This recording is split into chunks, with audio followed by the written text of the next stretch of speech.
ഇത്രയും കാലം ഒന്നും നഷ്ടപ്പെടാനില്ലാഞ്ഞിട്ടും പിടിച്ചു നിൽക്കുന്ന ഫലസ്തീന് നേരെ നിരന്തരം ആക്രമിക്കുന്ന പോലെയല്ല ഇപ്പോഴത്തെ കാര്യങ്ങൾ എന്ന് ഇസ്രായേലിന് ബോധ്യപ്പെടുന്നുണ്ട്. ആളില്ല പോസ്റ്റിലേക്ക് ഗോളടിക്കുന്ന പോലെയല്ല ഇറാന് നേരെ ആക്രമിക്കുന്നത്. കൗണ്ടറുകൾ വരുന്നുണ്ട്.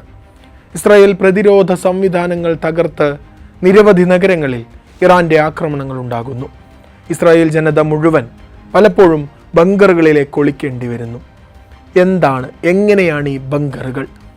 ഏതാണ്ട് 1 കോടിക്കടുത്താണ് ഇസ്രായേലിലെ ജനസംഖ്യ. ഇത്രയധികം ജനങ്ങൾക്ക് താമസിക്കാൻ മാത്രം അധികം ബങ്കറുകൾ ഇസ്രായേലിലുണ്ടോ?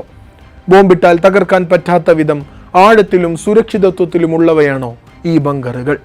വീട് വെക്കുമ്പോൾ തന്നെ വീടിനകത്ത് ബങ്കറുകളും സജ്ജീകരിക്കുകയാണോ ചെയ്യുന്നത്?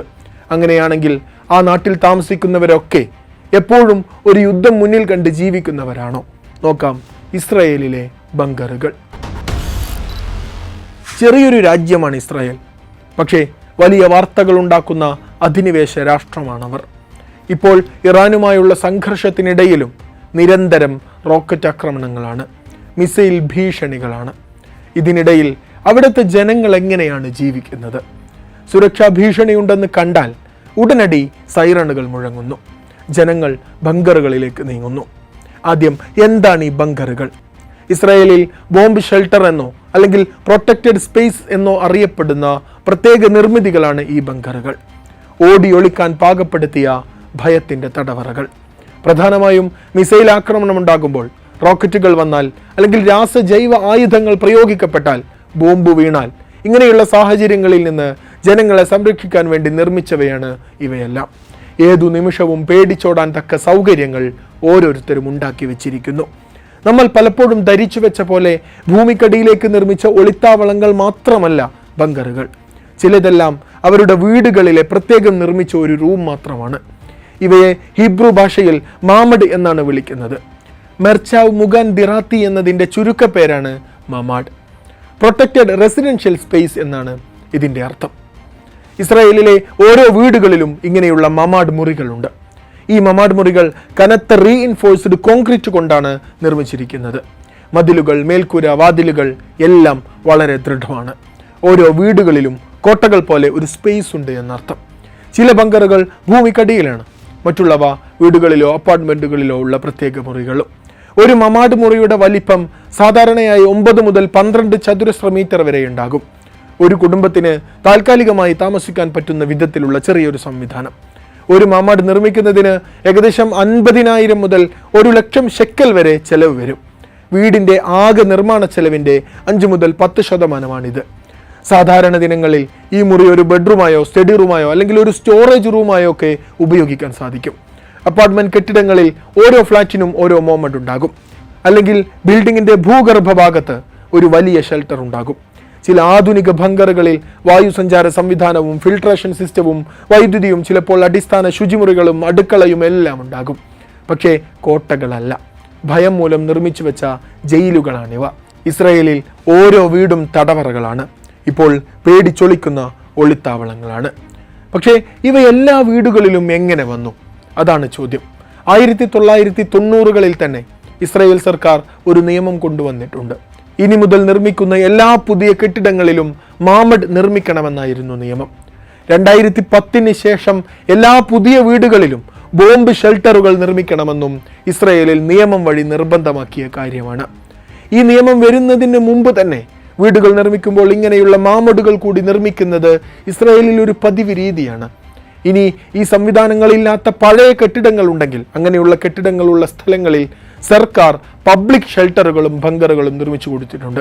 സ്കൂളുകളിൽ, ആശുപത്രികളിൽ, പാർക്കുകളിൽ, ഷോപ്പിംഗ് മാളുകളിൽ, മെട്രോ സ്റ്റേഷനുകളിൽ എല്ലായിടത്തും പൊതുജനങ്ങൾക്ക് ആക്സസ് ഉള്ള ബങ്കറുകൾ നിർമ്മിച്ചു വെച്ചിട്ടുണ്ട്. എല്ലായിടത്തും ഈ ഭയത്തിൻ്റെ തുറുങ്കൽ പാളയങ്ങളുണ്ട്. 2023 കണക്കുകൾ പ്രകാരം ഇസ്രായേലിൻ്റെ 90% ജനങ്ങൾക്കും വെറും 90 സെക്കൻഡിനുള്ളിൽ ഒരു ബങ്കറിലേക്കോ ഏതെങ്കിലും സുരക്ഷിത സ്ഥലത്തേക്കോ എത്താൻ കഴിയും. 1.5 മിനിറ്റ് മതി എന്നർത്ഥം. എന്തുകൊണ്ടാണ് ഈ 90 സെക്കൻഡ് സമയം തിരഞ്ഞെടുക്കുന്നത്? ഗസയിൽ നിന്നോ ലബനനിൽ നിന്നോ വരുന്ന റോക്കറ്റുകൾക്ക് ഇസ്രായേൽ നഗരങ്ങളിൽ എത്താനെടുക്കുന്ന സമയം വെറും 90 സെക്കൻഡ് മാത്രമാണ്. അത് മുൻകൂട്ടി കണ്ടുകൊണ്ടാണ് ഇസ്രായേൽ ഗവൺമെൻറ് ഈ താവളങ്ങൾ ഒരുക്കി വെച്ചിട്ടുള്ളത്. ഏതു നിമിഷവും യുദ്ധമോ ആക്രമണങ്ങളോ വരാമെന്ന വിചാരത്തോടെയാണ് ഇസ്രായേൽ പൗരന്മാരുടെ ജീവിതം എന്നർത്ഥം. ഈ ബങ്കറുകൾ ബോംബാക്രമണത്തിൽ തകർക്കാൻ പറ്റാത്ത വിധം കരുത്തുറ്റതാണോ? അതും ഒരു പ്രധാന ചോദ്യമാണ്.